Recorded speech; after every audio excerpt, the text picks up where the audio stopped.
سرکار ابھی ٹھیک ہے؟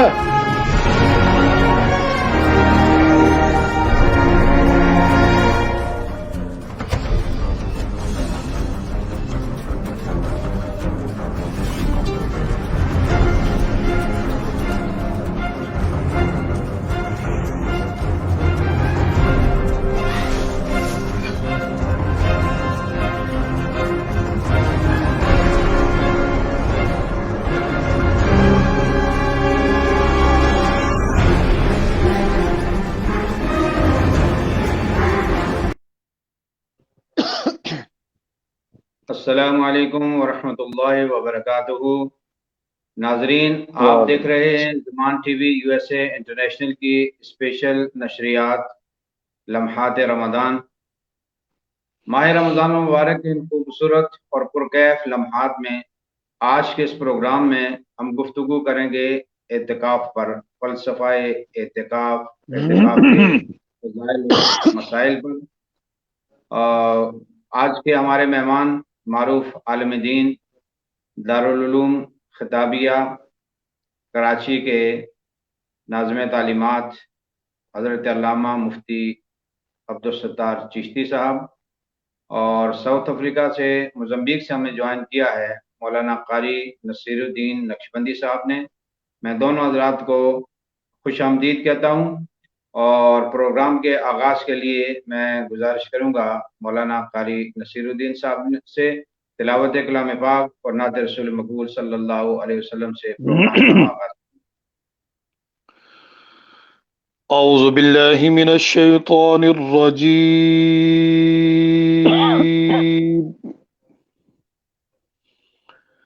بسم اللہ الرحمن الرحیم۔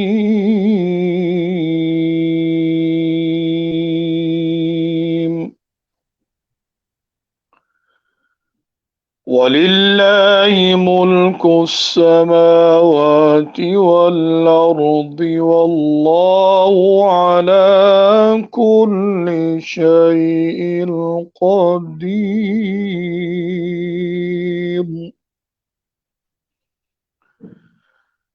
إِنَّ فِي خَلْقِ السَّمَاوَاتِ وَالْأَرْضِ وَاخْتِلَافِ اللَّيْلِ وَالنَّهَارِ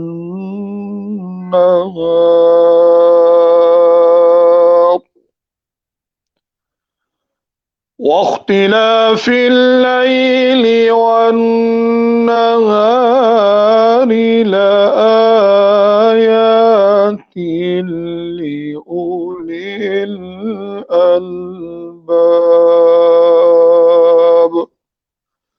آمنت بالله صدق الله خالقنا العظيم۔ اللهم صل على سيدنا ومولانا محمد۔ اللهم صل على سيدنا ومولانا محمد وعلى آله وصحبه وبارك وسلم۔ اللهم صل على سيدنا ومولانا محمد۔ کی نہ کیتا یار نے کہ یار واسطے رب محفلا سجایا نے سرکار واسطے۔ اللہم صل علی سیدنا و مولانا محمد۔ اللہم صل علی سیدنا و مولانا محمد۔ ایک نعت کے دو اشعار۔ دل میں ہو یا یاد تیری گوشائے تنہائی ہو، دل میں ہو یاد تیری گوشائے تنہائی ہو، پھر تو خلوت میں عجب انجمن آرائی ہو، دل میں ہو یاد تیری گوشائے تنہائی ہو، اس کی قسمت پہ فدا تخت شہی کی راحت، خاک طیبہ پہ جسے چین کی نیند آئی ہو، خاک طیبہ پہ جسے چین کی نیند آئی ہو، دل میں ہو یاد تیری گوشائے تنہائی ہو، اور آج جو ہے بے کسی پہ نہیں کھلنے دیتے، کب وہ چاہے گے کہ محشر میں میری رسوائی ہو، دل میں ہو یاد تیری گوشائے تنہائی ہو، اور بند جب خواب اجل سے وہ اصل کی آنکھیں، اس کی نظروں میں تیرا جلوہ زیبائی ہو، دل میں ہو یاد تیری گوشائے تنہائی ہو، پھر تو خلوت میں عجب انجمن آرائی ہو، دل میں ہو یاد تیری گوشائے تنہائی ہو۔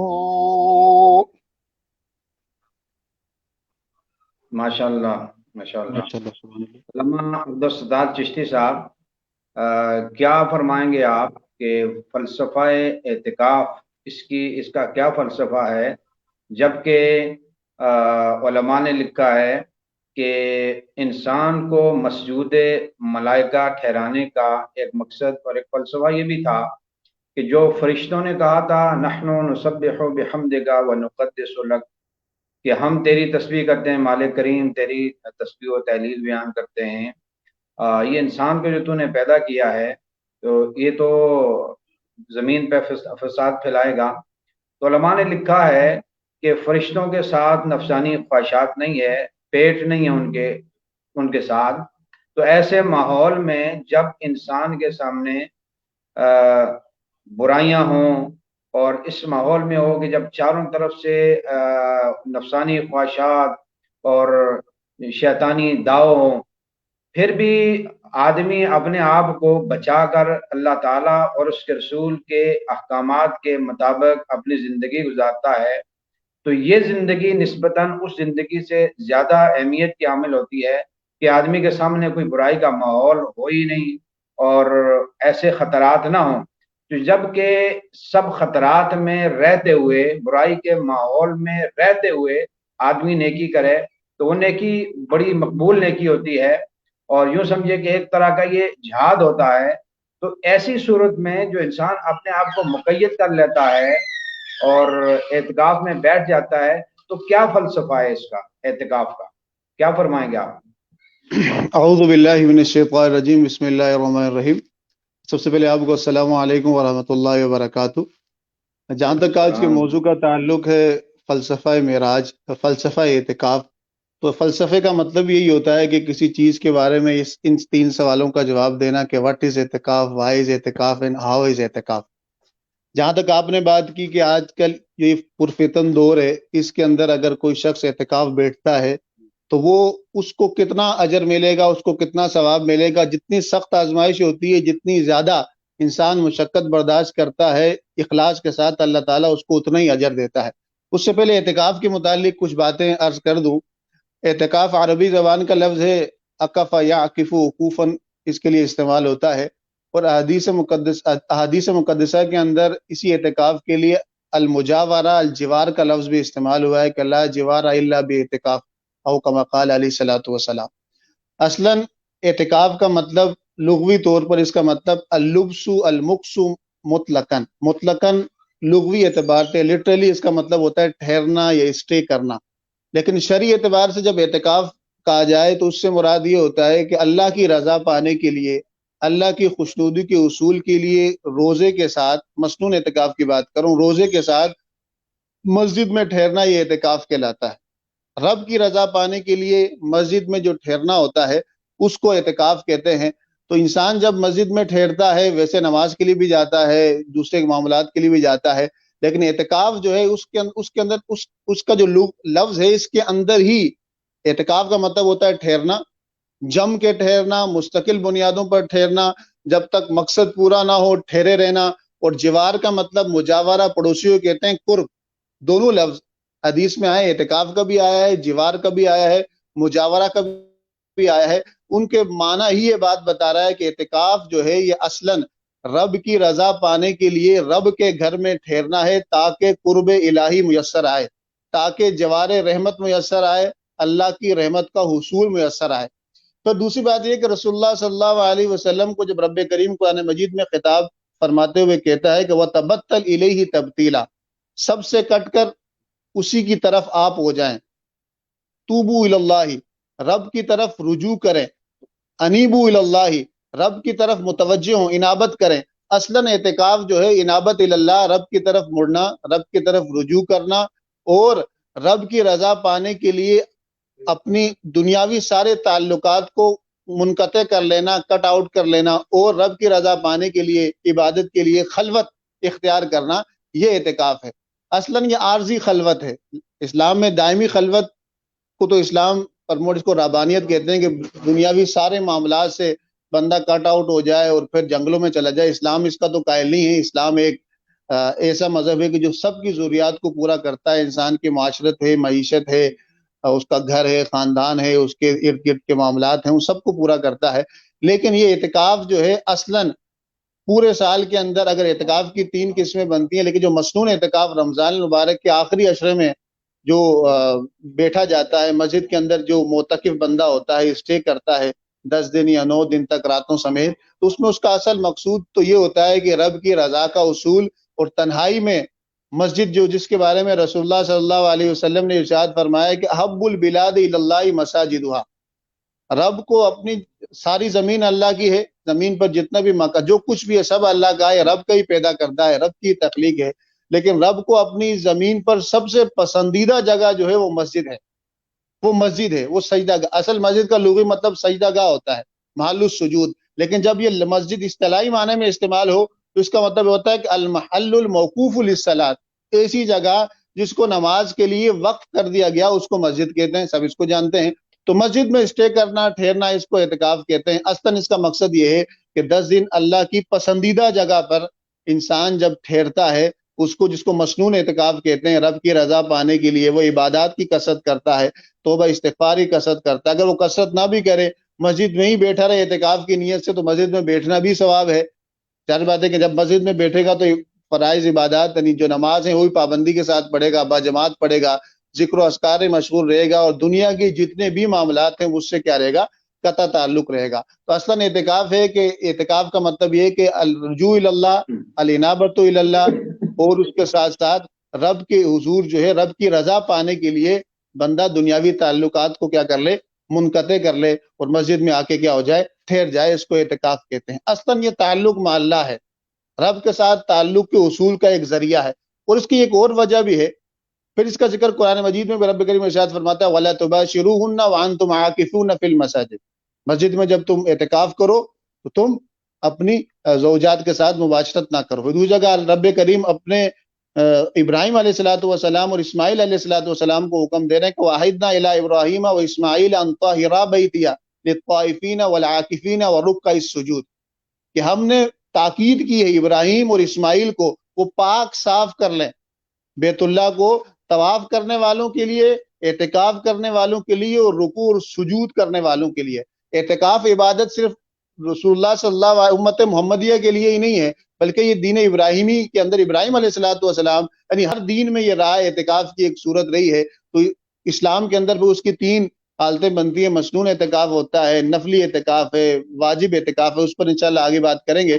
لیکن رسول اللہ صلی اللہ علیہ وسلم نے اس احادیث مقدسہ کا جب ہم مطالعہ کرتے ہیں جو اعتکاف کے متعلق ہیں، اس میں ایک اور مقصد بھی اس کا ہمیں پتہ چلتا ہے کہ رسول اللہ صلی اللہ علیہ وسلم نے ابتدا میں پہلے 10 دن اعتکاف کیا، پھر دوسرے 10 دن اعتکاف. حضور نے کہا کہ مجھے کہا گیا، جبریل نے کہا کہ آپ پھر اگلی آگے وہ جس کی آپ تلاش میں ہیں امامک وہ آگے ہے. تو کہتے ہیں حضور نے پھر اگلے 10 دن کا اعتکاف کیا. پھر حضور کو کہا گیا جبریل امین نے آ کے کہ آپ جس کی تلاش میں وہ آخری عشرے میں، آخری 10 دنوں میں. تو وہ حضور نے پھر صحابہ کو ارشاد فرمایا کہ جس چیز کی میں تلاش میں، وہ کس کی تلاش میں تھے؟ وہ لیلۃ القدر کی تلاش میں. لیلۃ القدر کی تلاش بھی اعتکاف مقصود اور مطلوب ہوتی ہے. پر رسول اللہ صلی اللہ علیہ وسلم کی یہ سنت ہے. آپ صلی اللہ علیہ وسلم، حدیث پاک میں آتا ہے کان نبی صلی اللہ علیہ وسلم یعتکف فی العشر الاواخر من الرمضان. سیدہ عائشہ فرماتی ہیں کہ آپ صلی اللہ علیہ وسلم رمضان کے آخری عشرے میں اعتکاف فرمایا کرتے تھے. وہ اعتکاف فرماتے تھے، اور اس میں آپ صلی اللہ علیہ وسلم رمضان کے آخری عشرہ جب آتا شد مئزرہ وایقظ اہلہ، حدیث میں یہ الفاظ آتے ہیں. تو آپ صلی اللہ علیہ وسلم بوجھ اپنی میزر کو کس لیتے، یعنی کمر کس لینا، اس کو اردو میں ایک محاورہ استعمال ہوتا ہے. بوجھ زیادہ عبادت کی طرف رسول اللہ صلی اللہ علیہ وسلم مشغول ہو جاتے تھے، اور اپنے گھر والوں کو بھی اس کی طرف کیا کرتے تھے؟ تلقین کرتے تھے. تو اصل اگر مختصر بات کی جائے، جس نکالا جائے کہ اعتکاف اصلاً تو ٹھہرنا ہے رب کی رضا پانے کے لیے، اور اس کا اصل مقصد کیا ہوتا ہے؟ اس کا اصل مقصد اللہ تعالیٰ کے ساتھ تعلق قائم کرنا، خلوت کے ساتھ اللہ کے ساتھ تعلق قائم کرنا، اس کی پسندیدہ جگہ پر بیٹھ کر، اور جہاں گناہوں کے اسباب بھی بہت کم ہوں گے اور نہ ہونے کے برابر ہوں گے، کیونکہ مسجد اللہ کا گھر ہے. باہر گناہوں کا، جس طرح آپ کہہ رہے تھے کہ آج کا یہ جو معاشرہ اور سوسائٹی ہے اس کے اندر آئیڈیولوجیکل وار بھی ہے، اسپرچول وار بھی ہے، کلچرل وار بھی ہے، سوشولوجیکل وار بھی ہے. یعنی ہر طرح سے امت مسلمہ کے افراد فتنوں میں مبتلا ہے. فکری فتنہ بھی ہے، معاشی فتنہ بھی ہے، معاشرتی فتنہ بھی ہے، انسان کی روحانی فتنہ بھی ہے، اخلاقی فتنہ بھی ہے. آزمائشیں مختلف گناہوں کے اسباب ہیں، گناہوں تک کھینچنے والی چیزیں ہیں. لیکن یہ 10 دن جو مسنون اعتکاف کے ہیں، ان 10 دنوں میں انسان ان فتنوں سے محفوظ رہتا ہے، اور کلیتاً تبتل الی اللہ تبتیلا پر عمل کرنے کی اس کو توفیق ملتی ہے، جو حکم رسول اللہ صلی اللہ علیہ وسلم کو تھا اور حضور کے توسط سے امت مسلمہ کو بھی تھا. تو اصل اعتکاف جو ہے وہ یہ، اور اس کا مقصود اور مطلوب جو میں نے بیان کیا وہ یہ ہے. یعنی آپ نے جو بتایا اس کا خلاصہ یہ ہے کہ سابق ادیان کی طرح اسلام میں بالکل سب چھوڑ چھاڑ کر جنگلوں میں چلے جانا یا اپنے آپ کو ایک جگہ مقید کر لینا رہبانیت کی طرح، یہ تو جائز نہیں ہے. لیکن سال میں ایک مرتبہ جو نبی کریم صلی اللہ علیہ وسلم نے بتایا، جس طرح یہ ویسے ہمارا ایک کوشچن بھی تھا قرآن و حدیث میں اس کے اعتکاف کے بارے میں کیا حکم ہے، لیکن آپ نے بڑی جامعیت کے ساتھ ابھی اپنی اسی میں اس کا جواب بھی دے دیا.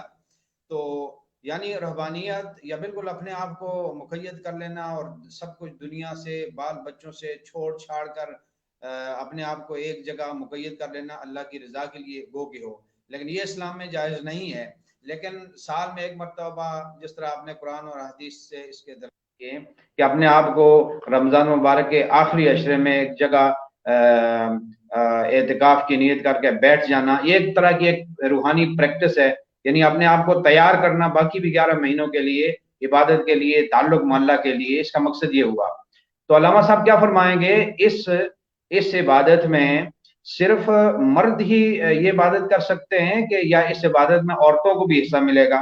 اگر عورتیں بھی یہ اعتکاف کر سکتی ہیں مردوں کی طرح، تو ان کے لیے افضل کیا ہے، وہ کہاں پر اعتکاف کریں، اور عورتوں کے بارے میں کیا حکم ہے قرآن و سنت میں؟ عورتیں بھی اعتکاف کر سکتی ہیں۔ اس سے پہلے آپ نے ایک بات کی کہ اسلام کے اندر رہبانیت نہیں ہے، لا رہبانیت فی الاسلام، یہ روایت تو بڑی مشہور ہے۔ حضور نے فرمایا کہ اسلام میں کوئی رہبانیت نہیں ہے۔ اگر پھر ریننسیشن جو ہوتا ہے نا، cut out from everything of the world, کہ دنیا کی تمام چیزوں سے قطع تعلق کرنا، وہ ایک حدیث بھی ہمیں ملتی ہے ریاض الصالحین میں، اور حدیث کی دوسری کتب میں موجود ہے کہ حضور صلی اللہ علیہ وسلم نے ابو درداء اور حضرت سلمان فارسی کے درمیان مواخات قائم کیا۔ تو حضرت سلمان فارسی ان سے ملنے کے لیے آئے۔ جب ملنے کے لیے آئے تو ان کی زوجہ کو دیکھا کہ وہ ان کے کپڑے بڑے پرانے میلے کو چلے، تو پوچھا کہ آپ صاف ستھری کیوں نہیں ہیں؟ تو کہا کہ میرے شوہر کو مجھ سے کوئی اتنی مانوسیت نہیں، وہ پورا دن عبادت میں کیا رہتے ہیں، مشغول رہتے ہیں۔ تو جب انہوں نے یہ بات سنی تو جب ابو درداء آئے تو حضرت سلمان فارسی نے کہا کہ کھانے کا ٹائم تھا، جب کھانا آگے کیا گیا تو سلمان فارسی نے کہا کہ آپ بھی کھائیں۔ انہوں نے کہا میرا روزہ ہے۔ تو آپ نے کہا میں اس وقت تک نہیں کھاؤں گا جب تک تم نہیں کھاؤ گے۔ نفلی روزہ تھا، توڑ سکتے ہیں، بعد میں قضا ہوتی ہے۔ تو ابو درداء نے ان کے ساتھ ان کے ساتھ کھانا کھایا۔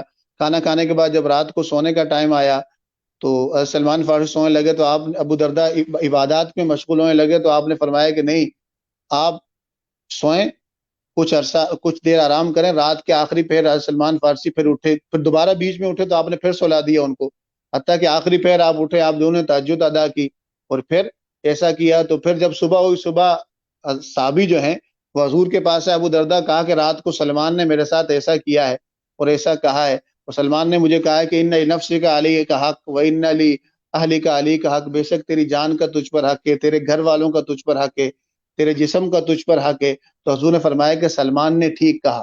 تو اسلام جو ہے، اللہ تعالیٰ نے جب انسان کو جسم دیا ہے، روح دی ہے، تو جسم کی بھی اپنی ضروریات ہیں، روح کی بھی اپنی ضروریات ہیں۔ اسلام جو ہے ایک معتدل دین ہے، دین کامل ہے، پرفیکٹ ریلیجن ہے، کمپلیٹ ریلیجن آف فلفلمنٹ ہے۔ یہ تکمیل کرتا ہے انسان کی ساری خواہشات کو صحیح اور درست زاویے سے۔ اسلام، رب نے انسان کو جو خواہشات جسمانی اور روحانی دی ہیں، اس کی تکمیل کا اسلام پورا ماحول مہیا کرتا ہے، طریقہ مہیا کرتا ہے، اس کو ختم نہیں کرتا۔ خواہشات اگر ختم کر دی جائیں، مکمل ختم کر دیا جائے، تو پھر اس طرح کا امتحان اور اس طرح کی مشقت نہیں ہوتی۔ تو اصل اسلام جو ہے انسان کی طبی جو ضروریات ہیں، روحانی جو ضروریات ہیں، فکری جو ضروریات ہیں، ان سب کو، اس لیے سے کہتے ہیں ان الدین عند اللہ الاسلام، دین کامل، اطاعت کا بہترین ذریعہ وہ اسلام کیوں ہے؟ وہ اسی وجہ سے کہ انسان کی جملہ ضروریات کو احسن، عمدہ، درست اور اعلیٰ طریقے سے وہ تکمیل کرنے کا طریقہ بتاتا ہے، صحیح راہ متعین کرتا ہے۔ اسلام نے جسمانی تقاضوں کو پورا کرنے کے لیے جو لائے عمل دیا ہے، جو طریقہ کار کیا ہے، اس سے بیسٹ ممکن نہیں ہے، اس سے بہتر کوئی ممکن نہیں ہے۔ پر دین اسلام جو ہے، ظاہر سی بات ہے کہ سارے، یہ کوئی دوسرے ادیان سے الگ نہیں ہے، بلکہ یہ ایک تسلسل ہے، کنٹینیوس پروسیس ہے۔ آدم علیہ السلام سے لے کر جناب رسول اللہ صلی اللہ علیہ وسلم پر اس کا اختتام ہوا ہے۔ تو یہ تکمیل ہے ساری چیزوں کا۔ تو اسلام جو ہے جملہ ادیان کی ایک، آپ یہ کہہ لیں گے جملہ ادیان کا خلاصہ ہے، جملہ ادیان کی جو اعتقادات صحیحہ ہیں، اعمال صحیحہ ہیں، اخلاق صحیح اخلاق ہیں، وہ اسلام کے اندر موجود ہیں، اور اسلام ان سب کی تکمیل کرتا ہے۔ اصل بات یہ، جہاں تک تعلق تھا عورتوں کا، تو عورتیں بھی اعتکاف بیٹھ سکتی ہیں۔ افضل تو یہی ہے کہ وہ گھر میں بیٹھیں، لیکن اگر وہ مسجد میں بیٹھنا چاہے، اور مسجد کے اندر جو ہے ان کے لیے الگ انتظام موجود ہے، جیسے حرم میں بیٹھتی ہیں، یا ہر الگ سیپریٹ جگہ ہے، یا مکمل باپردہ جگہ ہے، فتنے کا خوف نہیں ہے۔ اصلاً جو علماء اور فقہاء نے عورتوں کا مسجد میں بیٹھنے کو مکروہ قرار دیا ہے، تو اس کی وجہ فتنے کا اندیشہ ہے۔ فتنہ یا فتنے کا اندیشہ ہے یا اس کے علاوہ بہت سارے دوسرے عوامل ہیں جن کے سبب منع کیا تھا، اگر فتنے کا خوف اور اندیشہ نہ ہو، سپریشن ہو، مکمل جو ہے باپردہ جگہ ہو، مکمل احتیاطی تقاضوں کو پورا کیا گیا ہو، عورت اگر بیٹھتی ہے تو وہ جائز ہوگا. لیکن افضل یہی ہے کہ اعتکاف جو ہے عورت گھر پہ بیٹھے. اب دوسری بات ہے گھر پہ کہاں بیٹھے. گھر پہ رسول اللہ صلی اللہ علیہ وسلم نے یہ بھی ارشاد فرمایا تھا اپنے صحابہ کو کہ اپنے گھروں کو لا تجعلوا بیوتکم قبورا، اپنی گھروں کو قبریں مت بناؤ، قبرستان مت بناؤ. مطلب یہ کہ اس میں نماز پڑھا کرو. اس لیے شریعت مطالعہ کے اندر فرض نمازوں کی ادائیگی تو مسجد میں کی جاتی ہے باجماعت، لیکن نفل نماز کی ادائیگی مرد کے لیے بھی افضل یہی ہے کہ وہ گھر میں ادا کرے. گھر میں کہاں ادا کرے؟ صحابہ حضور کو فرمایا کرتے تھے کہ یا رسول اللہ ہمارے گھر میں آپ مسجد بیت جس کو کہتے ہیں ایسی جگہ مختص کر دی جاتی تھی کہ جس کے اندر نماز پڑھی جاتی تھی. مسجد نماز عورتیں وہاں بچے نماز پڑھتے تھے گھر کے. تو اصل کسی گھر کے اندر مسجد بیت موجود ہے، کوئی ایسی جگہ جہاں مسجد کے نماز کے لیے مختص کر دی گئی، اگر وہ موجود ہے تو عورت وہاں بیٹھے. اگر وہ موجود نہیں ہے تو کسی کمرے کو یا کمرے کے کسی حصے کو وہ اعتکاف کی نیت کر کے مختص کر لے، اور اعتکاف کے جتنی جو شرائط ہیں اور جتنی جو ضوابط ہیں، قواعد ہیں، اور جتنے جو چیزوں کی پابندی اس کو کرنی پڑے گی، وہ اسی جگہ پر کیا کرے گی، اسی جگہ پر جس جگہ کو وہ مختص کرے گی، متعین کرے گی اعتکاف کے لیے، اس کی پابندی اس کے لیے کرنا ضروری ہوگا. تو عورت بھی بیٹھ سکتی ہے. دو صورتیں، ایک افضل صورت ہے اور ایک جائز صورت ہے. یعنی اس عبادت میں عورت بھی مرد کے ساتھ شامل ہو سکتی ہے، یعنی مرد کی طرح وہ بھی اعتکاف کر سکتی ہے، اور آپ نے پوری ڈیٹیل کے ساتھ بتا دیا کہ وہ کس طریقے سے اور کیسے کر سکتی ہے. ناظرین جو اس وقت ہمارا پروگرام دیکھ رہے ہیں دوست، اور اس پہ کومنٹس دیکھ رہے ہیں، کومنٹس دے رہے ہیں اور اس پروگرام کو لائیو کر رہے ہیں، ہم تمام افراد کا زمان T V U S A international کی ٹیم کی طرف سے، انتظامیہ کی طرف سے ان کا شکریہ ادا کرتے ہیں، ویلکم کہتے ہیں، اور اس پروگرام کو جو شیئر کر رہے ہیں. اور آپ لوگ آن لائن اس میں کوشچن بھی کر سکتے ہیں. قاری عبدالغفار چشتی صاحب اور بلال شاغر صاحب، خطابیہ میڈیا اور توقیر بدر صاحب، شیخ عبد الباسط صاحب اور ملک نعمان صاحب، بلال شیخ صاحب، عاقر سفیر صاحب، تمام حضرات جو کومنٹس دے رکھے ہیں، سب کا بہت شکریہ. علامہ عبدالستار چشتی صاحب، عورت جب اعتکاف میں بیٹھے گی تو چونکہ وہ گھر کے اندر ہی بیٹھے گی، تو کیا وہ دوران اعتکاف گھر کا کام کاج بھی کر سکتی ہے؟ اور اگر کر سکتی ہے تو اس کی کیا کنڈیشنز ہیں، اور نہیں کر سکتی تو اس کی صورت میں نہیں کر سکتی؟ اس پر آپ روشنی ڈالیے تاکہ جو خواتین گھروں میں بیٹھی پروگرام دیکھ رہی ہیں تو وہ بھی اس سے مستفید ہو سکیں. اعتکاف جب کوئی بندہ بیٹھتا ہے تو اب جس جگہ مرد جو ہے وہ مسجد میں بیٹھے گا، ٹھیک ہے، اور عورت جو ہے وہ افضل تو یہ کہ گھر میں بیٹھے جو جگہ مختص کی ہے.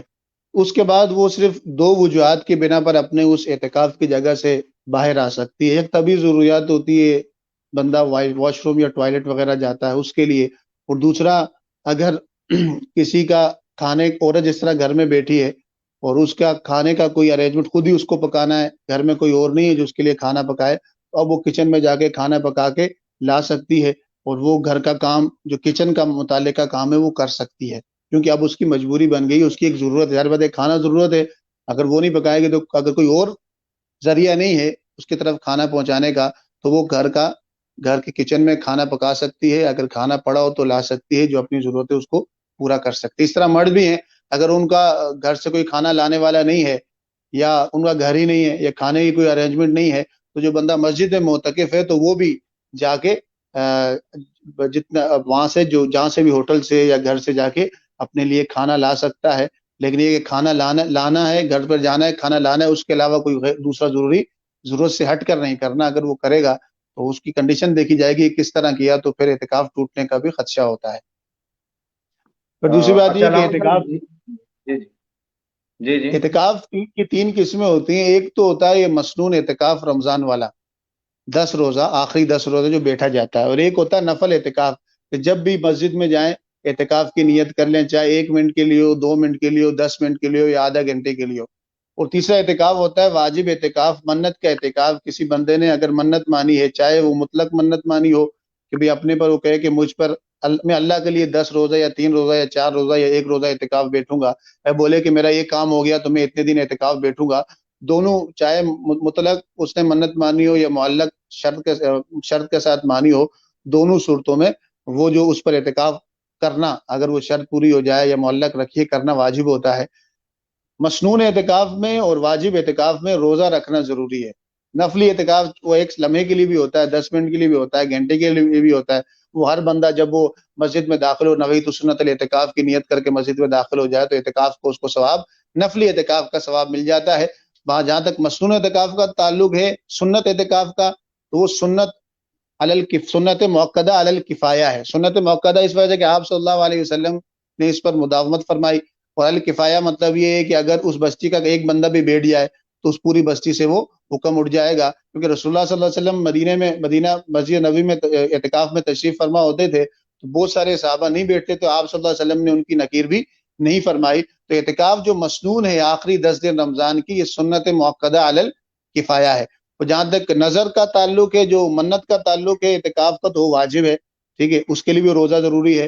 اور جو نفلی اعتکاف ہے اس کے لیے روزہ ضروری نہیں ہے، وہ تو آپ سال کے جو ہے 365 دنوں میں جب بھی چاہیں، اس کو جس لمحے بھی چاہیں آپ نیت کر کے مسجد میں داخل ہوں، اعتکاف کی نیت کر کے داخل ہو سکتے ہیں۔ اگر ضرورت ہو تو آپ نے جو سوال کیا تھا اس کا جواب میں دے چکا ہوں کہ اگر وہ اس کا گھر میں کوئی اور کھانے پکانے والا نہیں ہے تو وہ کچن میں جا کر اپنا کھانا پکا بھی سکتی ہے، اور کھانا پکا ہوا ہو تو لا بھی سکتی ہے۔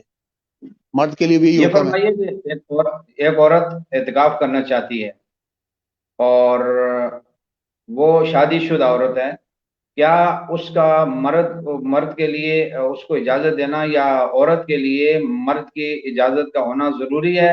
یا ایسا بھی ہو سکتا ہے کہ بھائی وہ مرد جو میرا شوہر ہے وہ تو ایسے مطلب دین سے دور ہے اور اس کے ثواب کا اس کو پتہ ہی نہیں ہے، چلو میں اس کو پوچھتی ہی نہیں ہوں، اگر میں پوچھوں گی تو وہ اجازت نہیں دے گا، تو یہ تو بڑے ثواب کی بات ہے، بغیر میں شوہر کی اجازت کے اعتکاف میں بیٹھ جاتی ہوں، تو اس صورت میں شوہر کی اجازت کے بغیر عورت کا اعتکاف میں بیٹھنا جائز ہوگا؟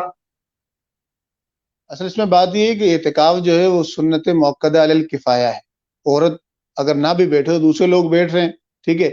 باقی شور کا حق ہوتا ہے، وہ حق ضروری ہے، شور کی اجازت لینا ضروری ہے۔ اگر شور اجازت دے دے پھر وہ بیٹھ جائے اور پھر شور کے توڑے تو پھر نہیں توڑے گی، لیکن شور کی اجازت لینا ضروری ہے، کیونکہ آپ کو ہی پتہ ہے کہ شرعی احکام جو ہوتے ہیں اسی گریڈیشن ہوتی ہیں، فرض، واجب، سنت موقدہ عینی، سنت موقدہ علی الکفایہ، واجب عینی، واجب الکفایہ۔ تو یہ سنت موقدہ الکفایہ ہے، عورت پر لازم نہیں ہے، لیکن شور کا جو حق ہے وہ اس پر لازم ہے۔ تو ظاہر سی بات ہے کہ اس کو شور کا، اگر شور اپنا حق چھوڑ رہا ہے، اس کو کہہ رہا ہے ٹھیک ہے آپ بیٹھیں، شور سے اجازت لینا کیا ہوگی؟ شادی شدہ عورت کے لیے لینا اجازت ضروری ہوگی، یہ بھی شرعی حکم ہے۔ یہ فرمائیے علامہ چشتی صاحب کہ جس طرح بہت ساری جگہوں پہ اجتماعی اعتکاف ہوتا ہے، اسپیشلی یہ جو لاہور میں مناظر القرآن ٹائپ کا یا اس طرح کی، اور ایک اور جگہ بھی ہے وہ مجھے یاد نہیں ہے، خانقاہ میں ایسا ہوتا ہے کہ وہ اجتماعی اعتکاف کا اہتمام کرتے ہیں، مگر مسجد فل ہو جاتی ہے، پہلے اس کی رجسٹریشن ہوتی ہے، مسجد فل ہو جاتی ہے، پھر مسجد سے باہر ان کو شامیانے خیمے ٹائپ کا جو ٹینٹ ہوتا ہے، ٹینٹ لگانے پڑتے ہیں، وہ مسجد سے کافی دور تک وہ سلسلہ چلا جاتا ہے خیموں کا۔ تو اس صورت میں وہ لوگ جو مسجد سے باہر ہوں گے خیموں میں، تو ان کا اعتکاف ہو جائے گا؟ اعتکاف درست ہے؟ اس کے بارے میں کیا حکم ہے؟ اصلاً اعتکاف تو ہر بندے کا انفرادی رب کے ساتھ تعلق ہوتا ہے، خلوت مطلوب ہوتی ہے۔ ویسے رسول اللہ صلی اللہ حدیث میں آتا ہے، رسول اللہ صلی اللہ علیہ وسلم کے ساتھ صحابہ فرماتے ہیں اعتکفنا معہ، ہم حضور کے ساتھ ہم بھی بیٹھا کرتے تھے، تو ایک قسم کا اجتماع تو ہوتا ہوگا۔ ظاہر بات ہے کہ رسول اللہ صلی اللہ علیہ وسلم بھی ہیں اور ساتھ صحابہ بھی ہیں۔ تو بات سر یہ کہ اعتکاف کی شرائط ہے کہ مسجد کے اندر ہو، ٹھیک ہے، اور مسجد کے اندر جو نہیں ہوتے، مسجد سے باہر بیٹھتے ہیں یا باہر شامیاں لگا کے بیٹھتے ہیں، تو وہ ظاہر بات ہے کہ اعتکاف کی اگر شرائط پوری نہ ہو تو وہ نفلی اعتکاف میں کنورٹ ہو جاتا ہے مسنون اعتکاف۔ بعض علماء اس کے جواز کی طرف گئے، لیکن اکثر کی رائے یہی ہے کہ اصلاً جو اعتکاف ہوگا وہ مسجد میں ہوگا، عین مسجد میں ہوگا۔ بعض و فنائے مسجد کی بھی قائل نہیں ہے، جو مسجد سے متصل چیزیں ہوتی ہیں، مسجد سے متصل عمارتیں ہوتی ہیں، بعض اس میں بھی معتکف کے جانے کے قائل نہیں ہے، لیکن بعض چونکہ علماء کے مابین ایک مختلف بھی مسئلہ ہے، لیکن اچھی اور ہزار بات ہے کہ ایسی صورت میں بندے کو اتفاقی بات پر ہی عمل کرنا چاہیے، ہو سکے تو مسجد کے اندر ہی رہیں۔ کیونکہ بعض اوقات ایسا ہوتا ہے کہ جیسی اعتکاف فاسد ہوتا ہے، یا بعض صورتیں ایسی ہوتی ہیں کہ بندے کا مسنون اعتکاف نفلی اعتکاف میں کنورٹ ہو جاتا ہے۔ جیسے ایک بندہ جو ہے جس کا اعتکاف اگر ٹوٹ گیا تو آگے اعتکاف اگر وہ باہر نکلا بغیر ضرورت کے طبی یا دوسری ضرورت کے شرعی ضرورت کے، اعتکاف اس کا فاسد ہو جاتا ہے. اب وہ مسجد میں اگر ٹھہرتا بھی ہے تو وہ نفلی اعتکاف جائے گا اس کا. تو اس میں دیکھا جائے گا کہ بھئی وہ بندہ جو ہے اجتماعی اعتکاف میں بھی اگر باہر بیٹھتا ہے تو بعض جو مسجد کے اندر پابندیاں کریں گے ان کا جو ہے نفلی اعتکاف مسنون اعتکاف ہوگا، اور جو پابندی نہیں کریں گے ان کا نفلی اعتکاف ہو جائے گا. لیکن اعتکاف دونوں کا ہوگا، لیکن وہ مسنون ہے پابندیوں کے ساتھ، یہ نفلی ہے پابندیوں سے آزادی کے ساتھ. اچھا باقی آج کوئی کے دور ایک میں اجتماعی اعتکاف جو کیا جاتا ہے تو اس سے اصل مقصود جو ہے 10 دن ان کو اصل تو علم دینا ہے، علم پر عمل کرنا ہے. آج کل صوفیہ فرماتے ہیں کہ بھئی مبتدی کی خلوت بھی اس کے لیے زیر قاتل ہے. مطلب آج کے دور میں اگر اکیلا چھوڑ دیا جائے تو بہت کم لوگ ایسے ہوں گے کہ جو معتکف کے خیمے کے اندر بیٹھ کے عبادت میں مشغول ہو پائیں گے. بہت کم لوگ ایسے ہوں گے. اکثر و بیشتر ممکن ہے کہ سونے میں گزار دیں، فضولیات میں گزار دیں، موبائل کے اندر گزار دیں. اسی وجہ سے یہ 10 دن علماء کرام نے اور بعض مشائخ نے جو ہے تربیت کا ایک عنوان سے اس کو رکھا ہے کہ 10 دن اجتماعی اعتکاف کر کے ان کا اصل مطلوب ہی ہوتا ہے کہ علمی فکری تربیت ہو جائے، عملی تربیت ہو جائے، اخلاقی تربیت ہو جائے، بندے کچھ سیکھ لیں. یہ 10 دن سال کے پورے 350 دنوں کے کام آئے. تو اصل مقصود ان کا دین اور علم دینا ہوتا ہے. اصل مطلوب اگر یہ دیکھا جائے تو اس سے بڑے فوائد حاصل ہو رہے ہیں. بہت سارے لوگ ہیں جو پورے سال اس طرح اپنے آپ کو دین کے لیے وقف نہیں کر سکتے. فقہی مسائل جو فرائض ہیں ان کو فرائض علوم جو ہیں عبادات کے متعلقہ، معاملات کے متعلقہ وہ نہیں سیکھ پاتے. ٹائم نہیں ہوتی، فرصت نہیں ہوتی. آج کا دور اتنا تیز ہو گیا ہے تو اعتکاف کے 10 دن اسی لیے نکالتے ہیں. تو بعض علماء اور بعض تنظیم نے یہ جو ان کے لیے سہولت دے دی کہ یہ 10 دن دین سیکھنے کے، دین پر عمل کرنے کے، علماء کی سرپرستی انہیں حاصل ہوتی ہے، مشائخ کی سرپرستی حاصل ہوتی ہے. تو اس کے بڑے فوائد و ثمرات ہیں. لیکن وہ شرعی احکام جو ہے ظاہر سی بات ہے کہ وہ مسجد کی حدود کی جو اعتکاف کی شرائط کی پابندی کرے گا وہ مسنون اعتکاف میں رہے گا، اور جو نہیں کرے گا وہ نفلی اعتکاف میں کنورٹ ہو جائے گا. ثواب دونوں کو مل رہا ہے، لیکن ایک کو ڈبل ملے گا اور ایک کو جو ہے اس سے تھوڑا کم ملے گا. ویسے اصلاً ثواب تو ثواب کا انحصار بندے کی نیت پر ہوتا ہے. اگر کوئی جی اعتکاف میں بیٹھا، فرد واحد یا جماعت اعتکاف میں بیٹھی، تو کسی وجہ سے ان کو کمیٹی والوں نے زبردستی نکال دیا، یا آج کل جیسے پابندی لگی ہوتی ہے، اب وہاں پر پتہ نہیں کیا صورتحال ہے، اور یہاں پہ 50 لوگوں کو مسجد میں الاؤ ہے، اور ساؤتھ افریقہ میں تو جاتے ہیں، ادھر موزمبیق میں 50 آدمیوں کو الاؤ ہے. اگر ایسی صورتحال ہو کہ گورنمنٹ کی طرف سے پابندی لگی ہوئی ہے اور پھر بھی کچھ لوگ اعتکاف میں بیٹھ گئے، تو گورنمنٹ کو پتہ چلا، پولیس آئی، پولیس والوں نے زبردستی نکال دیا، ان کے اعتکاف سے باہر کر دیا، تو اس صورت میں کیا جو لوگ اعتکاف میں بیٹھے تھے اس صورت میں ان کو زبردستی نکالا گیا، وہ گناہ گار ہوں گے؟ نمبر 1. نمبر 2 یہ ہے کہ جب ان کو نکال دیا، ان کا اعتکاف ختم ہو گیا، کیا اس اعتکاف کی جو فاسد ہو گیا یا کر دیا گیا اس کی ان پر جو قضا ہے یہ واجب ہوگی یا نہیں ہوگی؟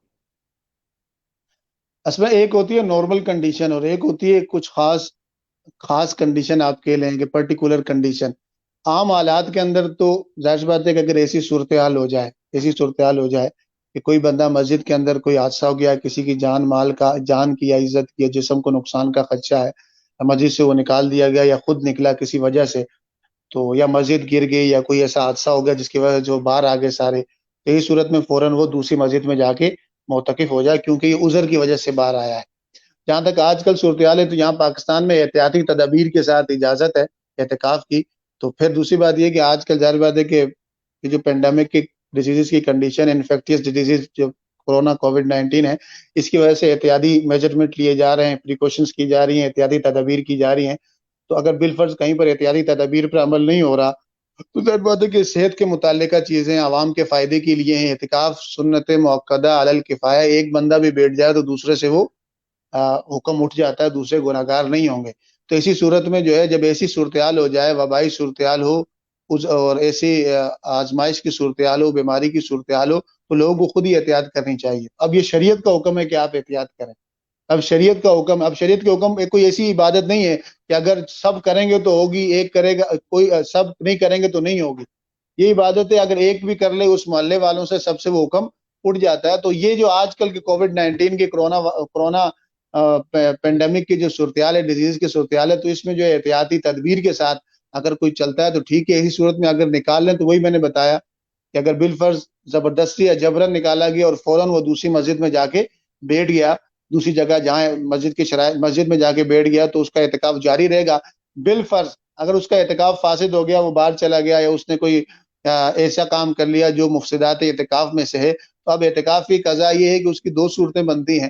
بعض علماء نے کہا 1 دن اور 1 رات کی وہ قضا کرے گا. بعض نے کہا کہ اگر دن کو اس کا اعتکاف ٹوٹا ہے تو 1 دن کا اعتکاف کی قضا کرے گا، اگر رات کو ٹوٹا ہے تو پورا دن اور رات کی وہ قضا کرے گا. ان 10 دنوں کا اگر 10 دنوں کے اندر کبھی بھی اعتکاف اگر ٹوٹ جائے تو اس کی قضا صرف 1 دن ہوگی. تو اس کی 2 صورتیں میں نے آپ کو بتا دی ہیں.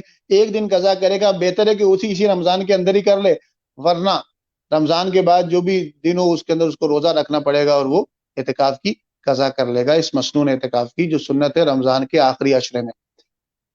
اچھا، یہ جو سوال میں نے کیا تھا اس کا بہت ساری چیزوں کے تناظر میں کیا تھا. ایک تو جو حالات چل رہے ہیں کووڈ-19 کی وجہ سے، جو حکومت کی طرف سے کچھ پابندیاں، ایک وہ ہوتا ہے کہ دشمنیاں بھی ہوتی ہیں، کچھ ایسی صورت بھی ہو سکتی ہے، اور ایک یہ بھی ہوتا ہے کہ آج کل سوشل میڈیا پہ ایک مولانا صاحب کی ویڈیو بڑی وائرل ہو رہی ہے. وہ کہہ رہے ہیں کہ اگر کسی کو کھانسی بھی ہوگی تو میں اس کو مسجد سے زبردستی نکال دوں گا، پکڑ کے پھر واپس آؤں گا، پھر نماز پڑھاؤں گا. تو کچھ اس طرح کی، وہ اگر کوئی اعتکاف میں بیٹھا ہوا ہے اس کو کھانسی ہوگی تو ہو سکتا ہے وہ مولانا صاحب کو جلال آ جائے، اور جیسا کہ انہوں نے فرمایا ہے تو وہ اس کو نکال دیں باہر زبردستی. تو اس تناظر میں نے یہ کوشچن کیا تھا تاکہ جو ناظرین ہیں ہمارے، اور وہ جو اصل میں وائرل ویڈیو ہوئی ہے مولانا صاحب کی، تو اس وہ کو سن کر میں نے بھی جی سنی ہے. وہ مولانا صاحب اپنے انفرادی جلال کا اظہار کر رہے ہیں. باقی ظاہر سی بات ہے کہ محض کھانسی ہونے سے کورونا وائرس نہیں ہوتا. بات ساری یہ کہ خاص بیماری ہے کہ کچھ صورتیں ایسی ہیں کہ جس میں اعتکاف بندہ توڑ بھی سکتا ہے. جب بہت زیادہ طبیعت خراب ہو، جان کا خطرہ ہو، کسی عزیز کا انتقال ہو جائے یا بہت زیادہ مجبوری ہو جائے تو وہ توڑ سکتا ہے. لازمی نہیں کہ بہت زیادہ سخت مجبوری ہو گئی، وہ کسی عزیز کا انتقال ہو گیا، گھر کے اندر کوئی ایسا حادثہ ہو گیا خدا نخواستہ، یا کوئی ایسا امر مجبوری ہو گیا تو اعتکاف کو توڑ بھی سکتا ہے. بعد میں اس کی قضا کر لے گا، کوئی ایسا مسئلہ نہیں ہے. اگر ایسے کوئی مولانا صاحب زبردستی نکال لیں بغیر کسی شرعی عذر کے تو جا کے وہ فوراً دوسری مسجد میں اپنے اعتکاف کو جاری رکھ سکتے ہیں. امید ہے ناظرین آپ نے یہ مسئلہ بھی سماعت کر لیا ہوگا، اور بڑے وضاحت کے ساتھ علامہ عبدالستار چشتی صاحب نے اس پر روشنی ڈالی. علامہ صاحب، زمان ٹی وی USA کے اسٹوڈیو سے ایک سوال آیا ہے کہ عورت کے ایام مخصوصہ میں اعتکاف کے حوالے سے کیا حکم ہے؟ عورت کا لیے ضروری ہوتا ہے کہ وہ پیریڈ یعنی حیض و نفاس سے پاک ہو. حیض و نفاس سے پاکی کی حالت میں اعتکاف بیٹھے گی. اگر اعتکاف بیٹھ گئی پاکی کی حالت میں، وہ پیور تھی، اعتکاف بیٹھ گئی اور پھر یہ پیریڈ اعتکاف کے دوران اگر شروع ہو جائیں گے تو اعتکاف اس کا فاسد ہو جائے گا. بعد میں وہ اس کی قضا کرے گی حالت پاکی میں. بہت شکریہ. علامہ صاحب یہ فرمائیے کہ ایک آدمی فار ایگزامپل سعودیہ میں ہے یا کسی ایسی کنٹری میں ہے جہاں پر اس نے رمضان المبارک کا چاند 2 دن پہلے دیکھا تھا اور 2 دن پہلے اس نے روزہ سٹارٹ کر لیا. اس کے بعد وہ پاکستان آتا ہے تو پاکستان کا جو رمضان کے روزے ہیں وہ 2 دن بعد سے سٹارٹ ہوئے.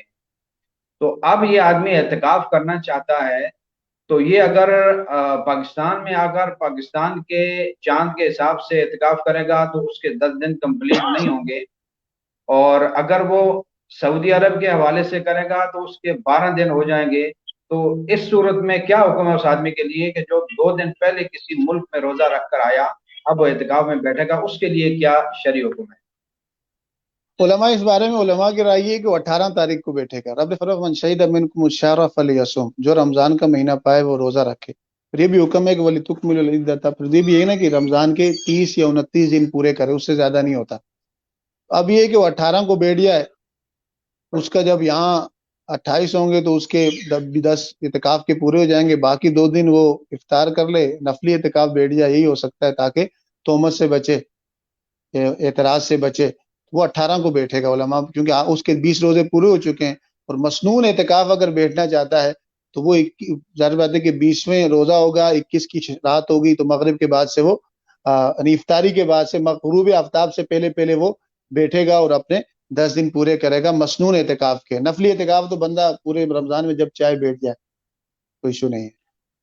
جی، مبارک اسی حسین طرح بھائی صاحب، ویلکم. علامہ صاحب، ایک شوگر کا مریض، ایسا مریض جس کو بار بار وقفے سے کچھ کھانا پڑتا ہے اور وہ روزہ نہیں رکھ سکتا، تو اس آدمی کا یہ بھی دل چاہتا ہے کہ بھائی میں اعتکاف میں بیٹھ جاؤں، یہ ثواب حاصل کروں۔ کیونکہ آپ نے بڑی تفصیل سے اس پر روشنی ڈال دی ہے کہ یہ جو اعتکاف ہے، سنت مؤکدہ جو پایا ہے کہ ایک آدمی بیٹھے گا تو سب کی طرف سے ہو جائے گا۔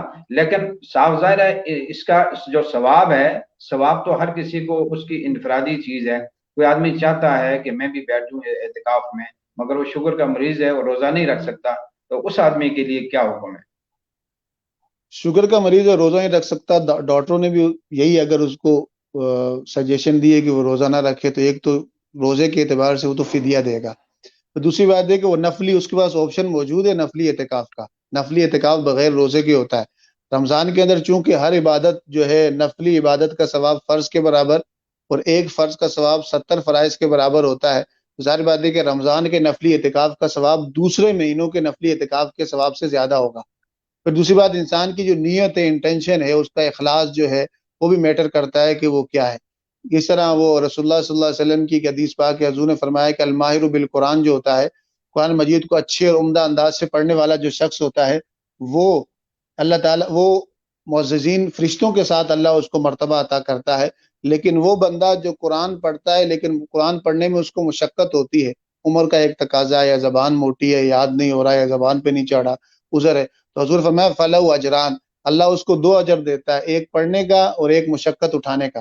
تو بات ساری یہ کہ نفلی اعتکاف کا آپشن موجود ہے۔ رمضان میں ایک نفلی اعتکاف کا ثواب بھی ظاہر بات ہے کہ حضور نے فرمایا کہ نفل کا ثواب فرض کے برابر ہے، تو رمضان کے نفلی اعتکاف کا ثواب بھی اس کو ملتا ہے زیادہ۔ تو ایسا شخص جو ہے وہ رمضان کی اگر برکتیں حاصل کرنا چاہتا ہے، رمضان کی برکتیں تو ہر مسلمان مومن کے لیے ہیں، تو وہ رمضان کے مہینے میں نفلی اعتکاف کی نیت کر کے مسجد کے اندر آدھا دن بیٹھ جائے، پورا دن بیٹھ جائے، اس کی مرضی پر منحصر ہے۔ تو اب اس پر اس طرح کی پابندیاں نہیں ہوں گی کہ مسجد سے باہر نہیں جا سکتا، گھر نہیں جا سکتا، وہ جب چاہے آئے، نیت کرے، مسجد میں داخل ہو جائے، تو انشاءاللہ اللہ تعالیٰ اس کو اعتکاف کے اندر جو رمضان کی خصوصی برکتیں ہیں نفلی کی، وہ اللہ تعالیٰ اس کو عطا کرے گا۔ ماشاءاللہ، جی یعنی اس صاحب، کے پاس بھی جی جی جی فرمائیے۔ پھر میں ایک بات یہ بھی کہہ رہا تھا کہ رمضان کے اندر اصلاً اعتکاف کے اندر رسول صلی اللہ علیہ وسلم نے پھر باقاعدہ حکم فرمایا کہ تحروا لیلۃ القدر فی العشر الاواخر من رمضان، ایک روایت میں فی الوتر، رمضان المبارک کے آخری عشرے میں لیلۃ القدر کی تلاش کرو، لیلۃ القدر کی تلاش کرو آخری عشرے میں۔ پھر حضور فرماتے ہیں کہ ایک روایت میں آتا ہے تاک عشروں میں۔ ظاہر بات ہے ایک بندہ اگر نفلی اعتکاف بیٹھتا ہے، نفلی اعتکاف بیٹھے گا تو وہ بھی تلاش کرے گا، ہر مسلمان کو تلاش کرنا ہے، معتکف زیادہ کرے کیونکہ وہ مسجد کے اندر ہی بیٹھا ہے۔ لیلۃ القدر کی رات ہر ایک کو ملے گی، رمضان کے آخری عشرے میں آتی ہے، تو مسنون اعتکاف میں بیٹھا ہو یا مسجد کے اندر ایسی عبادت کرنے آ رہا ہو، یا کوئی بندہ گھر میں عبادت کر رہا ہو، وہ ایک رات آئے گی، لیلۃ القدر خیر من الف شہر، الف شہر، 1000 سالوں سے، نہیں 83 سال بنتے ہیں، 83,000 سال بنتے ہیں 1000 مہینے، اس سے وہ افضل ہے اپنی انعامات کے اعتبار سے، حصول رحمت کے اعتبار سے، ثواب کے اعتبار سے۔ وہ ہر بندہ جو مومن ہے رمضان کا مہینہ پاتا ہے، اب وہ عذر کی وجہ سے روزہ نہ رکھ سکے یا جو صحت کی وجہ سے رکھ رہا ہے، دونوں نے اس کو حصول کرنا ہے، وہ ایک الگ چیز ہے۔ رمضان کے آخری عشرے میں لیلۃ القدر کا کیا کرنا؟ تلاش کرنا۔ اور لیلۃ القدر کی تلاش ہر مومن کے لیے کیا ہے؟ ہر مومن اپنی بساط کے مطابق کوشش کر سکتا ہے، اخلاص کے ساتھ، قوت کے ساتھ۔ اگر کوئی بندہ پوری رات، چلیں آپ آگے سوال کریں، اس پر انشاءاللہ آگے بات کریں۔ بہت ہی خوبصورت گفتگو ماشاءاللہ، اور آپ کی گفتگو کے دوران میرے ذہن میں وہ حدیث مبارکہ کا مفہوم بھی آیا۔ نبی کریم صلی اللہ علیہ وسلم نے ارشاد فرمایا کہ جو آدمی کسی نیکی پر وہ لگا رہتا تھا، کوئی نیکی کرتا رہتا تھا، معمول تھا اس کو نیکی کرنا، لیکن کسی عذر کی وجہ سے اگر وہ اب نیکی نہیں کر سکتا، تو اس دوران فرشتے اس کے نامہ اعمال میں نیکیاں لکھتے رہیں گے۔ کیونکہ وہ آدمی جو شوگر کا مریض ہو گیا، اگر وہ اعتکاف میں بیٹھا کرتا تھا اور اب وہ عذر کی وجہ سے نہیں بیٹھ رہا، تو اللہ تبارک و تعالیٰ اس کو نیت مومن خیر من ہی، اس سے ہاں، یعنی اس پر وہ اس کے مطابق اس کا اجر و ثواب اس کو ملے گا۔ تو پھر کیا ایک یہ بھی آتا ہے نا کہ انما الاعمال بالنیات، کے بے شک اعمال کا دار و مدار، انما ثواب الاعمال، اعمال کا ثواب انسان کی نیت پر منحصر ہے۔ پھر دوسری بات، ایک روایت میں بھی آتا ہے، عبداللہ بن عباس فرماتے ہیں حضور نے فرمایا کہ وہ یاقف الذنوب، اعتکاف والا گناہوں سے دور رہتا ہے، اور جو نیکیاں، ظاہر بات ہے کہ اعتکاف والا، مسنون اعتکاف والا بندہ جو ہے جنازے پہ نہیں جا سکتا، مریض کی عیادت نہیں کر سکتا، باہر کی بہت ساری ایسی نیکیاں ہیں جو وہ نہیں کر سکتا، حضور نے فرمایا کہ اللہ تعالیٰ اس کو ان نیکیوں کا ثواب اعتکاف کے اندر ہی عطا کرتا ہے۔ اعتکاف کے اندر جو بیٹھا ہے باہر والی نیکیاں وہ نہیں کر پا رہا، لیکن اس کو ثواب مل رہا ہے۔ لیکن کوئی بندہ، وہ آپ نے ٹھیک بات کی، صحیح بڑی اعلیٰ بات کی، عمدہ بات کی، کہ جو بندہ اگر مستقل بیٹھتا تھا، اس سال عذر کی وجہ سے نہیں بیٹھا، تو رب کریم نیت پر اجر تو دیتا ہے، تو رب سے کبھی امید ہے، رب کی رحمت بڑی وسیع ہے کہ اس ایسے بندے کو رب کریم ثواب تو عطا کرے گا۔ تو ان رحمتی وسعت کل شیء، رب کی رحمت ہر شے پر کیا ہے؟ وسیع ہے، اور انسان کی نیت، اس کے اخلاص، اس کی اچھی سوچ، مثبت سوچ کی وجہ سے اللہ تعالیٰ اس کو ڈھیر ساری نیکیاں عطا کرتا ہے۔ اور قرآن مجید کے اندر بھی آپ دیکھیں، اللہ فرماتے ہیں من جاء بالحسنۃ فلہ عشر امثالھا، جو ایک نیکی کرے گا ایک کا بدلے اللہ اس کو 10 اجر عطا کرے گا۔ دوسری جگہ ارشاد فرماتا ہے کمثل حبۃ انبتت سبع سنابل فی کل سنبلۃ مئۃ حبۃ، کہ نیکی کی مثال اس دانے کی طرح ہے کہ جو زمین پہ ڈالا جائے بیج کی طرح ہے، اور ایک بیج سے اس پر 7 بالیاں نکلتی ہیں، 700 گنا ثواب ملتا ہے بعض صورتوں میں۔ اور بعض صورتوں میں رب کریم ارشاد فرماتا ہے انما یوفی الصابرون اجرهم بغیر حساب، صبر کرنے والوں کو بے حساب، بلا حساب، بے شمار ثواب عطا کرتا ہے۔ علماء لکھتے ہیں کہ علماء اس کے تحت جب سوال کیا جاتا ہے کہ ایک ہی نیکی ہے، ایک بندے کو 10 گنا ثواب مل رہا ہے، ایک بندے کو 700 گنا ثواب مل رہا ہے، ایک بندے کو جو ہے بے حساب مل رہا ہے، تو یہ کیوں ہے؟ تو کہا کہ اصلاً اس کی نیت پر اور اس کی مشقت اور صبر پر یہ انحصار کرتا ہے کہ بندہ کوئی بھی نیکی کرتے وقت اس کی نیت، اس نے کتنی مشقت اٹھائی، اس کی نیت کیا تھی، اس کی اخلاص کیا تھی، اور رجوع اللہ کیا تھا، اور رب کے لیے اس نے رب کی رضا پانے کے لیے اس نے کتنا کام کیا، کس طرح کیا۔ بندے مختلف ہوتے ہیں، ایک بندہ ایک ہی کام کرتا ہے اس کو 10 گنا ثواب ملتا ہے، دوسرا بندہ کرتا ہے اس کو 700 گنا ملتا ہے، اور تیسرا بندہ کرتا ہے اس کو بلا حساب اور بے شمار ملتا ہے۔ ثواب دینا تو رب کا کام ہے، اللہ کس کو کس طرح دے یہ اس کی پر، اس کی چاہت پر منحصر ہے۔ تو کبھی امید ہے کہ ایسے بندے کو نیت پر اللہ تعالیٰ ثواب عطا کرے گا۔ اچھا علامہ صاحب، یہ فرمائیے کہ جو اعتکاف کے مکروہات، کیا کیا چیزیں اعتکاف میں مکروہ ہیں، اس پر روشنی ڈالیں۔ دوران اعتکاف مسجد کی تقدس کو پامال نہ کیا جائے، اس کے ادب و آداب کا خیال رکھا جائے۔ مسجد کے اندر فضول باتیں کرنا، دنیا کی باتیں کرنا، موبائل کا زیادہ استعمال کرنا، ٹائم ضائع کرنا، اس کے علاوہ دوسرے مسلمانوں کے لیے ایذا کا باعث بننا، یا ہر وقت جو ہے کھانا پینا اور سونے کا معاملہ کرنا، یا پکنک پوائنٹ بنا لینا، ایک بطور رسم بنا لینا، نمود و نمائش کرنا، یا دوستوں یاروں کے ساتھ جو ہے گپ شپ کرنا، یا صبح شام دعوتوں کا ایک معاملہ کر دینا، جو اصل اعتکاف کی روح ہے اس کے خلاف ہوتا ہے، اور مسجد کے یہ مکروہات میں سے ہے۔ مسجد کے آداب کا خیال رکھا جائے، اس کی صفائی ستھرائی کا خیال رکھا جائے، اور اس کے علاوہ فضولیات سے، فضول چیزوں سے اپنے آپ کو دور رکھا جائے۔ یہ اعتکاف 10 دن اور 10 راتیں ہوتی ہیں، یہ دین سیکھنے کا بہت بڑا ذریعہ ہو سکتی ہیں، انسان کے سدھرنے کا بہت بڑا ذریعہ ہو سکتی ہیں، رب کے ساتھ تعلق کا بہت بڑا ذریعہ ہو سکتی ہیں، سبب بن سکتی ہیں، کیونکہ رمضان کا یہ مہینہ ہے، شیطان کی اس طرح کی چالیں نہیں ہے، شیطان قید ہو چکا ہے۔ حضور نے فرمایا تو یہ آخری 10 دن عید کو من النار ہے، انسان اس کو ان فضولیات میں اپنے آپ کو کیا کرے، رکھ کے ضائع نہ کرے، بلکہ یہ جو فضول کام جتنے بھی ہیں جو منافی اعتکاف ہیں، اس سے اعتکاف فاسد تو نہیں ہوتا لیکن مکروہ ہو جاتا ہے، اس میں اس کا بعض کا تعلق مسجد کے ساتھ ہے، بعض کا تعلق انسان کے اپنے حرکتوں کے ساتھ ہے، تو یہ سب باتیں جو ہیں اعتکاف کی مکروہات میں سے، تو انسان اس سے کیا رہے، دور رہے۔ تو یہ فرمائیے کہ علامہ صاحب کن چیزوں سے اعتکاف فاسد ہو جائے گا؟ ایک تو مکروہات پر آپ نے روشنی ڈالی، اور اس کی فضیلت، اور آدمی کس طرح اپنے آپ کو رکھنا چاہیے آدمی کو اس اعتکاف میں، اس پر تو روشنی ڈالی، لیکن وہ کیا چیزیں جن سے اعتکاف فاسد ہو جائے گا؟ کوئی بندہ اگر اجازت ان مسنون اعتکاف کے لیے روزہ رکھنا ضروری ہوتا ہے، روزہ اگر ٹوٹ جائے تو اعتکاف بھی ٹوٹ جائے گا، ٹھیک ہے۔ اور اس کے علاوہ اگر بغیر ضرورت کے مسجد کی حدود سے باہر نکل گیا، اور اس کا پھر بھی اعتکاف جو ہے ٹوٹ جائے گا، اور اس کے علاوہ جمع سے جو ہے بھی اعتکاف ٹوٹ جاتا ہے، بعد میں اس کو اس کی قضا کرنی پڑے گی۔ پر مسجد جو ہے اللہ کا گھر ہے، حضور صلی اللہ علیہ وسلم کی ایک حدیث مبارک ہے، حضور نے فرمایا ثلاثۃ فی دمان اللہ، 3 بندے رب کی حفاظت اور ضمان میں ہوتے ہیں، 3 بندے رب کی حفاظت اور ضمان میں ہوتے ہیں۔ فرمایا کہ پہلا بندہ تو وہ کہ جو ایک مسجد کی طرف جائے، جو کس کی طرف جائے، مسجد کی طرف جائے، رجل یخرج الی المسجد، اور دوسرا بندہ وہ کہ جو اللہ کی راہ میں جہاد کے لیے جائے، تیسرا بندہ وہ جو رب کے لیے حج کے لیے جائے۔ تو جو مسجد میں بندہ آتا ہے تو وہ کیا ہوتا ہے، وہ رب کی حفاظت میں ہوتا ہے، رب کے ذمے میں ہوتا ہے۔ رب کی حفاظت میں رہ کے اگر غیر شرعی کام یا اللہ کی ناراضگی والے کام کرنا شروع کر دیں، اعتکاف میں بیٹھ کے سوشل میڈیا کا استعمال کریں، یا فیس بک چلانا شروع کر دیں، یا یوٹیوب چلانا شروع کر دیں، یا گپے مارنا شروع کر دیں، یا میسیجنگ کرنا شروع کر دیں، اصل تو اعتکاف ہے ہی دنیا کے ساتھ قطع تعلق کا، بقدر ضرورت تعلق رکھنے کا۔ اللہ کے ساتھ مکمل تعلق رکھا جائے، دنیا کے ساتھ بقدر ضرورت رکھا جائے۔ اس طرح ایک اور حدیث مبارک میں رسول اللہ صلی اللہ علیہ وسلم نے ارشاد فرمایا کہ قیامت کے دن اللہ فرمائے گا این جیرانی، میرے پڑوسی کہاں ہیں، میرے سنگت رکھنے والے کہاں ہیں؟ تو فرشتے پوچھیں گے یا اللہ رب کریم، آپ کے جیران کون ہیں، آپ کے پڑوسی کون ہیں؟ جیران عربی حدیث مبارکہ کے اندر جوار اور المجاورہ بھی اعتکاف کے لیے آیا ہے۔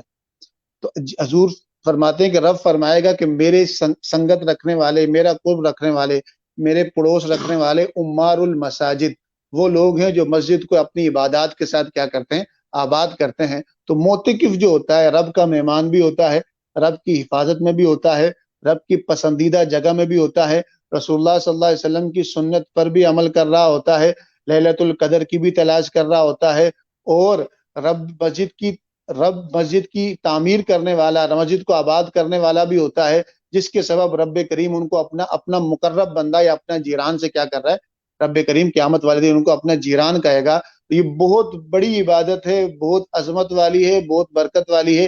انسان اس کی قدر کو، معتکف بندہ جب اعتکاف بیٹھتا ہے تو پہلے دیکھے کہ یہ عبادت کتنی عظیم الشان ہے۔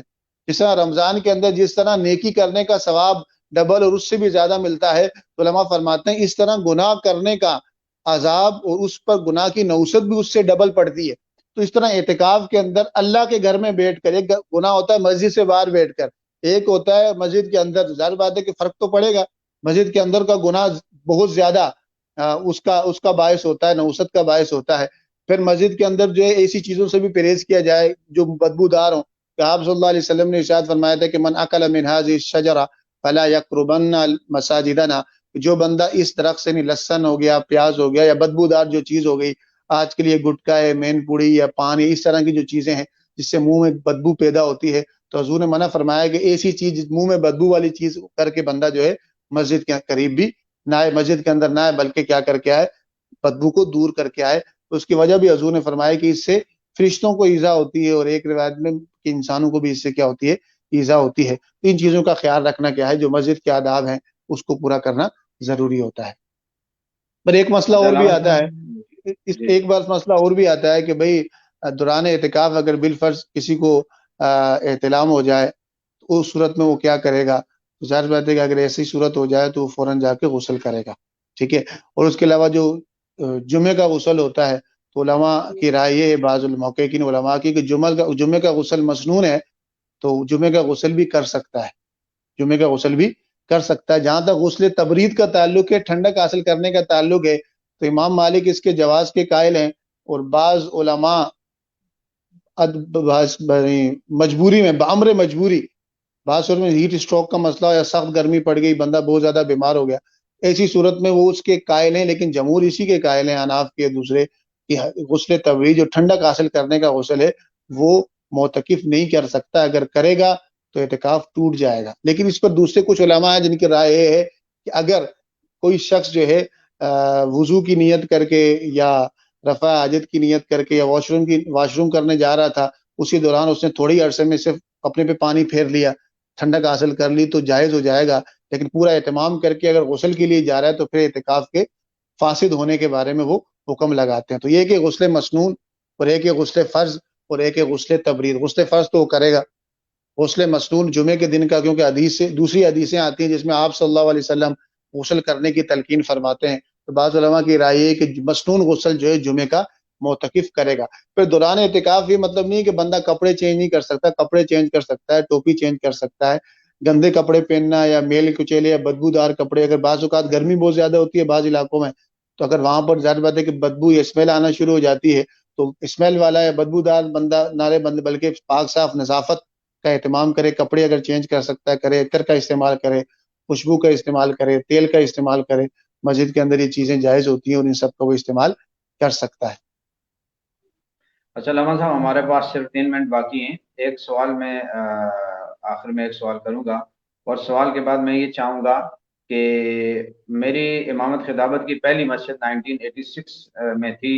اس وقت سے لے کر اب تک جو مساجد میں دیکھا گیا ہے، تقریباً 80% اعتکاف میں بیٹھنے والے لوگ گپ شپ لگاتے ہیں، ٹائم پاس کرتے ہیں۔ اس وقت موبائل نہیں ہوتے تھے، آج کل موبائل آ گئے، وقت کے ساتھ ساتھ تبدیلیاں آ گئی، تو بہت زیادہ جو لوگ اعتکاف میں بیٹھتے ہیں ان میں زیادہ تر لوگ جو ہوتے ہیں وہ وہاں پر گپ شپ لگاتے ہیں، اور بہت کم جو ہوتے ہیں وہ عبادات میں مشغول ہوتے ہیں۔ آپ اس حوالے سے ان کے لیے کیا نصیحت کریں گے، ان کے لیے کیا فرمائیں گے؟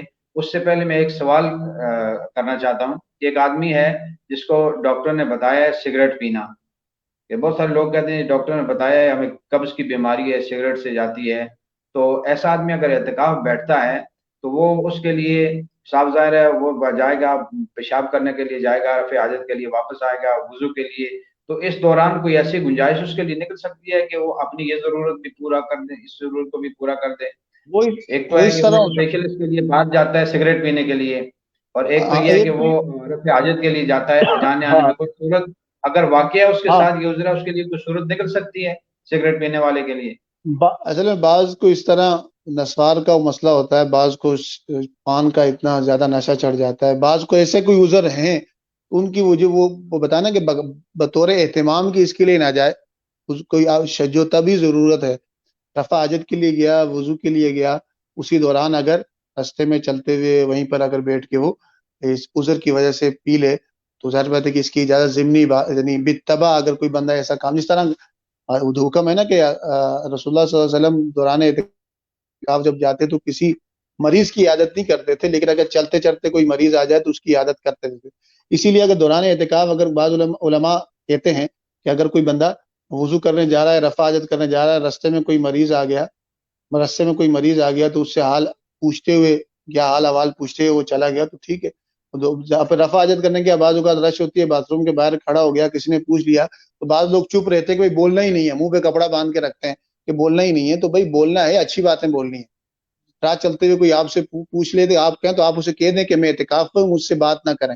بعض اب آپ نے یہ بھی دیکھا ہے کہ کپڑا باندھا ہوتا ہے، اون کر کے اشارہ کرتے ہیں، بندہ کہتا ہے کیا ہو گیا، تو بھائی بعض جگہ کپڑا باندھا جاتا ہے، وہ یہ بھی علامت ہوتی ہے کہ میں معتکف ہوں۔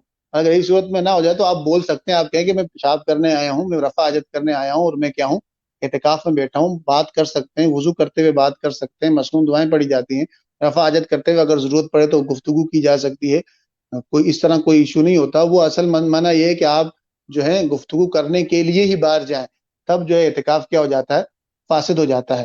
پھر جہاں تک دوسرے سوال کا تعلق ہے کہ اعتکاف جو بندہ بیٹھ رہا ہے، ظاہر سی بات ہے کہ اگر کسی بندے نے بطور گپ شپ یا پکنک پوائنٹ یا سونا یا کھانا پینا یا دعوتیں اڑانے کے لیے ہی اعتکاف جانا ہے، عبادت اس کا کوئی نیت نہیں ہے، ظاہر سی بات ہے اسے چاہیے کہ وہ نہ ہی بیٹھے تو بہتر ہے، کیونکہ اب ظاہر سی بات ہے کہ رمضان کے اندر آپ مسجد سے باہر یہ سارے معاملات فضولیات کریں تو وہ تو سمجھ آتا ہے، مسجد کے اندر رہ کر عبادات کے بجائے اپنے آپ کو، ظاہر بات ہے کہ جب بندہ گفتگو کرے گا تو گفتگو کے اندر اچھی کے ساتھ گپ شپ کے اندر غیبت بھی ہوتی ہے، چغلی بھی ہوتی ہے، فاش کلامی بھی ہوتی ہے، دوسرے کے بارے میں مسخر اس کی مسخرہ کرنا بھی ہوتا ہے، مذاق اڑانا بھی ہوتا ہے، یہ سارے حرام چیزیں، غیبت کر رہے ہیں، یہ سب چیزیں، اور مسجد کے اندر کرنا ظاہر بات ہے کہ مسجد کے تقدس کو پامال کرنا ایک الگ گناہ ہے، پھر اس کے ساتھ ساتھ رمضان کے اندر یہ گناہ، اس کا گناہ کا نوسط بھی بڑھ جاتی ہے۔